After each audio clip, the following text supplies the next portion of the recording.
Have you ever had a memory that felt so real, so solid, you could almost reach out and touch it, but everyone, and I mean everyone, tells you it never happened? They get that look in their eye, that little tilt of the head that's all pity and concern. They tell you you must be stressed or tired, that you had one too many drinks. They offer you all these simple, easy explanations for the hole that was just ripped open in your reality. And the worst part? For a second, you almost believe them. You want to, because the alternative is so much scarier. The alternative isn't that you're misremembering. It's that reality itself is broken, and you're the only one who saw the cracks. She was the life of the party. My party. I have pictures. I have videos. I have a crystal clear memory of her laughing in my living room. But according to the rest of the world, she was never there. And now, I think I'm starting to disappear too. My name is Alex. At least, it is for now. I'm recording this because it needs to exist somewhere that isn't inside my own head. My memory isn't a safe place anymore. I'm not sure anywhere is. 6 months ago, my life was aggressively normal. Seriously. I had a 9-to-5 graphic design job that was just interesting enough to keep my soul from being completely crushed. I had a small, solid group of friends. I'd just moved into a new apartment, the first place that was all mine. So it wasn't anything fancy. A third-floor walk-up with floors that groaned and pipes that rattled like a ghost in chains. But it was home. It had these big windows that just soaked up the afternoon sun, and just enough space for my ever-growing collection of houseplants and the stack of books I swore I would get to eventually. To celebrate this big, scary step into adulting, I decided to throw a housewarming party. It just felt like the right thing to do, a way to fill the space with laughter and music and people I love. I spent 2 weeks planning it, not because it was some huge, complicated thing, but because I'm the kind of person who makes a spreadsheet for a trip to the grocery store. I had a column for the guest list, for dietary restrictions, for what kind of booze everyone liked. It was organized, it was controlled, it was safe. The guest list was the usual crew. My best friend Mark, who I've known since we were idiots in college. Chloe, my work wife, who probably knows more about my daily anxieties than my own therapist. Liam, Sarah, Ben, you get the picture.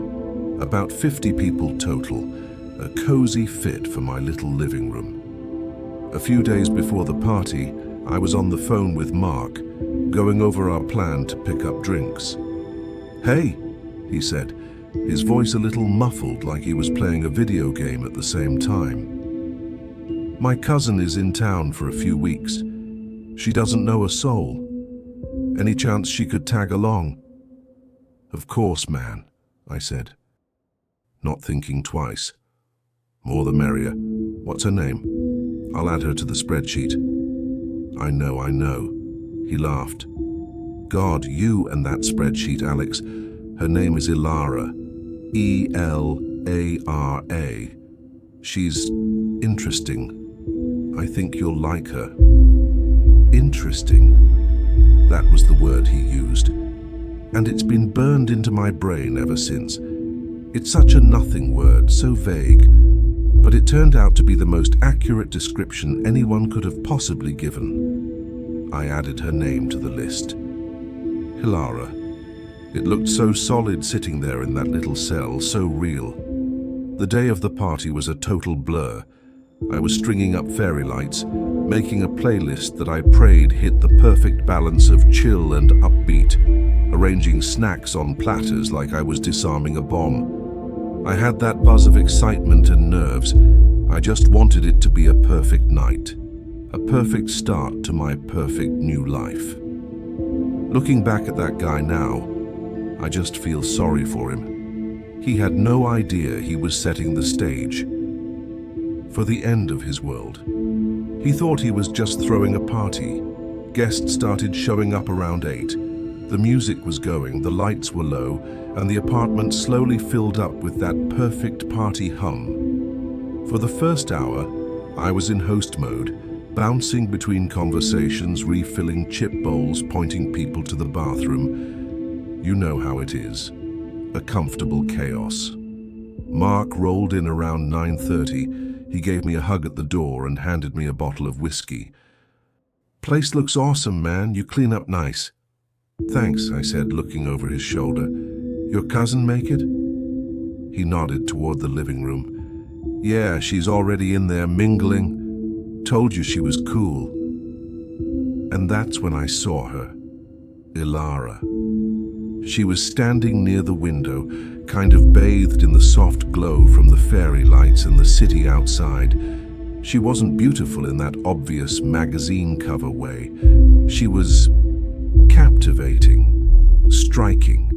She had this dark, wavy hair that fell just past her shoulders and eyes that seemed to change color with the light. She was wearing a simple dark green dress that looked like it could be from the 1940s or from the future. But it wasn't how she looked that got me. It was her stillness. The whole room was loud and full of movement, but she was like this little island of calm in the middle of it. She was just watching everyone, not in a creepy way, more like a scientist observing a strange new species. I squeezed my way through the crowd, and as I got closer, she turned and her eyes met mine. A slow smile spread across her face. It was real, but it didn't quite reach her eyes. Her eyes held something else, something ancient. "You must be Alex," she said. Her voice was low and melodic, with an accent I couldn't place for the life of me. "And you must be Ilara," I said, shaking her hand. Her skin was cool. "Welcome. Mark tells me you're new in town." "In a manner of speaking," she said, taking a tiny sip of her drink. "Everywhere is new if you really think about it." The conversation we had after that was one of the weirdest of my life. It was like talking to a philosopher and a little kid all at once. I asked her all the normal party questions. Where are you from? What do you do? And her answers were both fascinating and totally evasive. When I asked where she grew up, she just sort of gestured vaguely and said, "Oh, here and there, mostly there." When I asked what she did for a living, she gave me that same weird smile and said, "I observe." It should have been annoying, but it was magnetic. She had this way about her that made you feel like you were the only person in the world. Later on, I saw her talking with Chloe in a corner. Chloe was laughing, nodding like crazy. Ilara was just listening, her head tilted. That image is seared into my brain. My perpetually anxious friend looking completely, utterly relaxed with this total stranger. The high point of the night, at least for me, was when I corralled everyone for a group photo. It's kind of a tradition. I set up my phone on a little tripod, hit the timer, and yelled for everyone to cram in. "Come on, everybody, new girl, you too," I remember shouting, waving Ilara over. She slid right into the middle, right between Mark and me. I remember the fabric of her sleeve brushing against my arm. I remember her laughing as the timer counted down. The flash went off. A perfect, happy memory. Captured. I even took a few candid videos on my phone through the night. I clearly remember panning across the living room and catching her in a conversation, her head thrown back in a silent laugh. These weren't blurry impressions. They were concrete moments I consciously decided to save. She was real. She was there. The party started to die down around 2 a.m. People were trickling out, giving me hugs, thanking me for a great time. The energy in the room was settling into that warm, sleepy satisfaction. And it was in that quiet moment I realized I hadn't seen Ilara for a while. My first thought was totally normal. I figured she'd left with Mark, or just slipped out without saying goodbye. People do it all the time. I didn't think anything of it. I was too busy hunting down empty beer bottles and trying to figure out how to get a red wine stain out of my new rug. By 3, it was just Mark and Chloe left, helping me with the last of the garbage bags. We were all sitting on the floor, talking about the night. "That was a success, dude," Mark said, finishing off a beer. "Everyone had a blast." "Yeah, they did," I said. "Your cousin's really cool. A little weird, but cool. I think Chloe was about to run away with her." Chloe looked up from her phone, her brow furrowed. "Whose cousin?" I laughed. "Mark's cousin, Ilara, the woman you were talking to for like an hour?" Chloe just stared at me, blankly. "Mark, you don't have a cousin named Ilara. And I was talking to Sarah about her new cat for an hour." Mark chimed in, looking just as confused. "Yeah, man, what are you talking about? I came by myself." I stopped cleaning. A cold, sharp feeling pricked the back of my neck. "What? You literally introduced us. You told me on the phone her name was Ilara." Mark shook his head, a look of genuine worry on his face. "Alex, I never said that. We talked about getting booze and that was it. Are you okay? You've been running around all night. Maybe you're just exhausted." That was the first little seed of doubt, the first time someone offered me a simple, rational explanation that just felt completely, totally wrong. But it was 2 against 1. So I let it go. I must have been tired. I must have gotten confused. I forced a laugh, told them they were probably right, and we finished cleaning. The next morning, I woke up with a headache and this deep sense of unease. As I was clearing the last of the party, junk off my coffee table, I saw it. Tucked under a coaster was a small, smooth black stone. This wasn't just some pebble from the street. It was perfectly round, impossibly dark, and cool to the touch. It felt like it drank the light around it. And I knew, with a certainty that made no logical sense, that it was hers. She must have left it behind. This was it. Physical proof. I picked it up, feeling its strange weight in my palm. I actually smiled. I wasn't crazy. I grabbed my phone, my fingers flying. I had to prove it to Mark. My text was simple. "Dude, not messing with you, but your cousin Ilara left this weird stone thing at my place. Need her number so I can get it back to her." His reply came back almost instantly, and the words made the floor drop out from under me. "Alex, for the last time, I don't have a cousin named Ilara. Who the hell are you talking about?" That text message was the starting gun. My thumb just hovered over the keyboard. I couldn't type. How could he be so insistent? Was this some kind of sick, elaborate prank? I called him. He picked up immediately. "Alex, what's up?" "Stop messing with me, Mark. It's not funny. Just give me her number." His voice on the other end was strained, pained. It was somehow worse than if he'd been angry. "Buddy, listen to me. I'm not messing with you. I don't know who Ilara is. I have never known anyone by that name. I'm starting to get worried about you. Did you... I don't know. Mix your drinks last night? Have a weird dream?" A hot, frustrated anger started boiling in my chest. "I'm not crazy. She was here. Chloe saw her too." "I'm with Chloe right now, Alex," he said, his voice dropping. "We're getting brunch. She has no idea what you're talking about either. She said you seemed really out of it last night." I hung up. My heart was a drum against my ribs. My own best friends were gaslighting me, telling me I hallucinated a person. But I had proof. The photos, the videos. My phone couldn't lie. With trembling hands, I opened my gallery.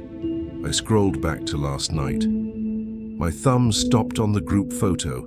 I remembered the moment perfectly. Me, Mark, and Ilara right in the center. I zoomed in. There was Mark, there was me, and in between us, nothing, just an empty space, an awkward, unnatural gap in the photo. We were both kind of angled inwards, our shoulders turned toward a person who wasn't there. It looked like a bad Photoshop job where someone had been clumsily erased. But nothing was erased. The space was just empty. The wall behind it was perfectly clear. Panic, cold and sharp, started climbing up my throat. I frantically swiped through the other pictures. She wasn't in any of them. Then I found the video, the one where I panned across the living room. I hit play. There are my friends. The music is playing. The lights are twinkling. I watched the spot where I knew she was standing, talking to Liam. The camera pans past, and it's just Liam talking to thin air.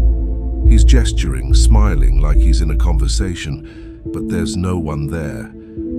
For a split second, a single frame. The video flickers. A distortion, a glitch, right where she should have been. It was so fast if you weren't looking for it, you'd miss it.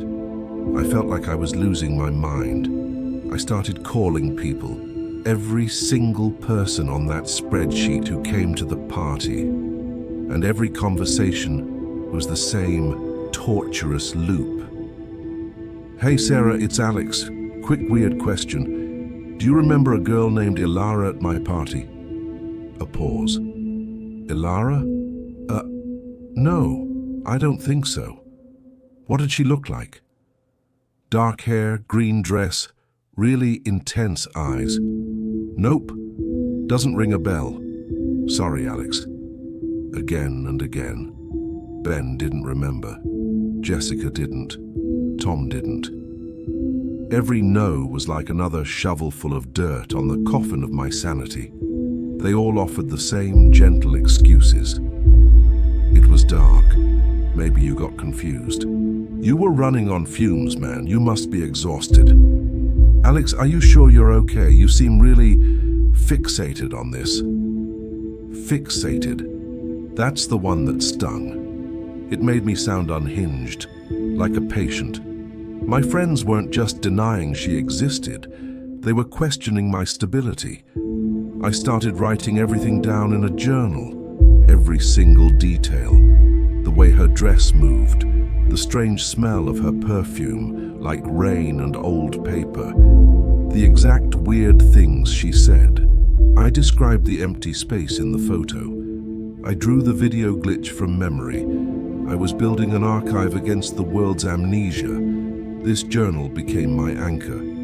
I started to distrust my own head, terrified that whatever erased her from everyone else's memory would come for mine next.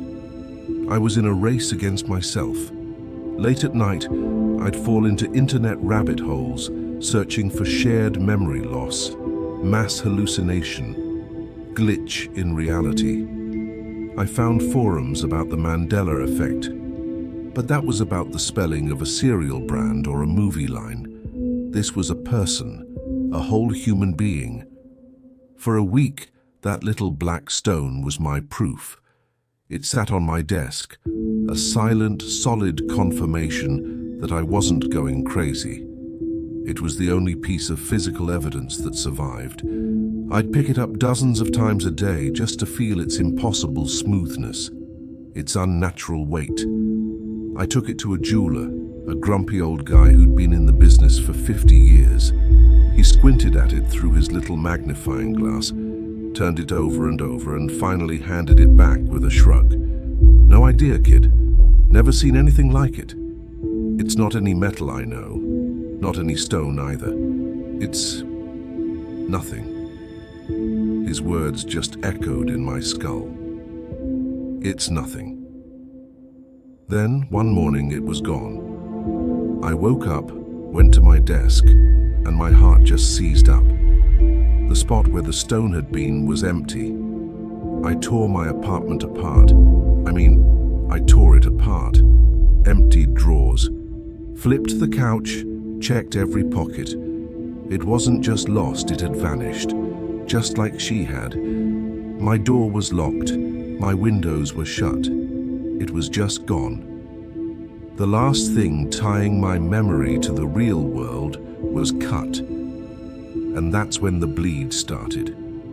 It wasn't just about her anymore. Reality itself started to fray around the edges, and the changes were all centered on me. It started with the photograph. I looked at it one day, and the gap between Mark and me, it seemed smaller, just a little, like they'd unconsciously shuffled closer to fill the void. A week later, it was smaller still. The awkwardness was smoothing over, the image correcting itself. It was healing around her absence. Other little things started to happen. I'd reach for my favorite coffee mug, and my hand would close on empty air. I'd find it later in a different cupboard I never ever use. I'd walk down a street I've walked 1,000 times, and a building would be a different color. Or a shop I swear was a bakery would now be a dry cleaner, with a faded sign that looked like it had been there for 20 years. These are the kinds of things you could just brush off. Tell yourself you're forgetful, unobservant. But I was watching for them now. My paranoia had made me hyper-aware. These weren't me forgetting. These were edits, little software patches to reality, all happening right around me. The most terrifying thing was the journal. I had written down my whole conversation with Ilara word for word. I reread it every single night. One evening I opened it and a sentence had changed. Not in my memory. The ink on the page was different. A phrase I distinctly remembered her saying, "Time is a house with many rooms," now read, "Time is a river with many currents." It's close, but it's not the same. It's less weird, more normal. The original phrase had been overwritten. Even my own physical record was being corrupted. My friends stopped calling. My worried check-ins had become rambling, panicked voicemails. They started to pull away. I don't blame them. From where they stood, I had lost my grip on reality. And they were right. I had. Just not in the way they thought. I was a ghost at my own job. My world had shrunk to my apartment and my journal. I was the only survivor of a shipwreck no one else even knew happened, and my island of memory was getting smaller every day. It was late last night, sitting here in the dark, staring at that photograph that now looks almost completely normal, that the final horrible thought clicked into place. I've been looking at this all wrong. I thought I was the only one who remembered her. But what if that's not it? What if I was the only one she was ever really for? I was the host, my party. She came into my life, put herself at the very center of my world, and then vanished. This erasure, it wasn't random, it was targeted. It started with her. Then it went after the direct evidence, the memories, the digital files. Then it came for the physical evidence, the stone. Now it's attacking the secondary evidence, my environment, my things, my own written words. It's not just erasing her, it's erasing the ripples she made. And I was the one who threw the stone in the water. The system isn't just deleting a file, it's running a deep clean, defragging the drive, erasing every temporary file, every shortcut, every trace that the original file ever existed. She wasn't just a person who got erased. She was an anomaly, a catalyst. And the system is just correcting the error. But the correction is messy.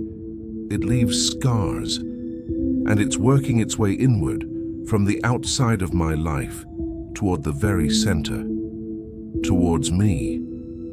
I'm not the one who remembers.